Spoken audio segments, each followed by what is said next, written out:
उत्तर प्रदेश में अगले साल यानी 2022 के असेंबली इंतखाबात में इख्तिदार की वापसी का ख्वाब सजाए बैठी समाजवादी पार्टी को झटका लग सकता है।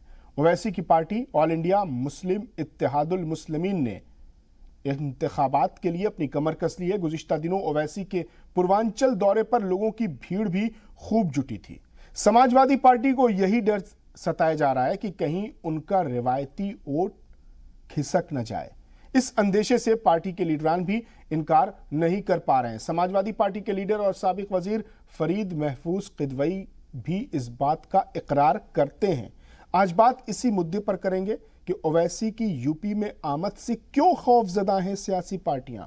क्यों सपा को लगता है कि ओवैसी 5 जीतेंगे और 25 हराएंगे।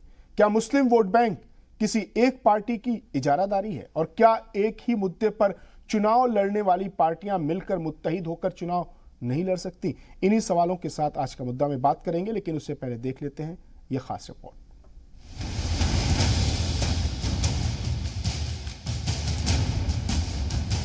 ओवैसी की एंट्री से उत्तर प्रदेश में सियासी समीकरण बदलने के इम्कानात हैं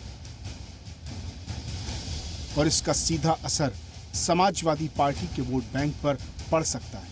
सपा सरकार में वजीर रहे फरीद महफूज किदवई का मानना है कि अगर वो 5 सीट पर जीतेंगे तो 25 सीट पर हमारा नुकसान कर देंगे। उन्होंने ओवैसी को बीजेपी का मददगार बताते हुए कहा कि महाराष्ट्र और बिहार में उन्होंने यही किया है।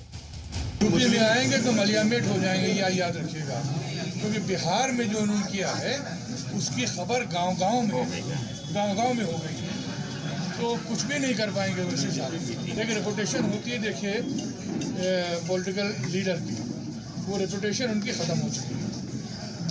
अब गांव-गांव में लोगों को ये मालूम है कि ये बीजेपी के एजेंट है।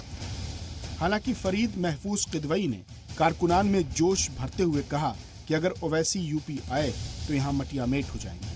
अपनी असेंबली सीट कुर्सी पर दावेदारों की बाढ़ आने के सवाल पर उन्होंने कहा कि अच्छी सीट पर ज्यादा दावेदार होते हैं और वो 5 बार विधायक रह चुके हैं। अब उनके अंदर एमएलए बनने की वो चाह नहीं है जितनी नौजवानों के अंदर है, लेकिन अगर पार्टी उन्हें जिम्मेदारी देती है तो दावेदारी उनकी भी है और सीट जीत कर देंगे।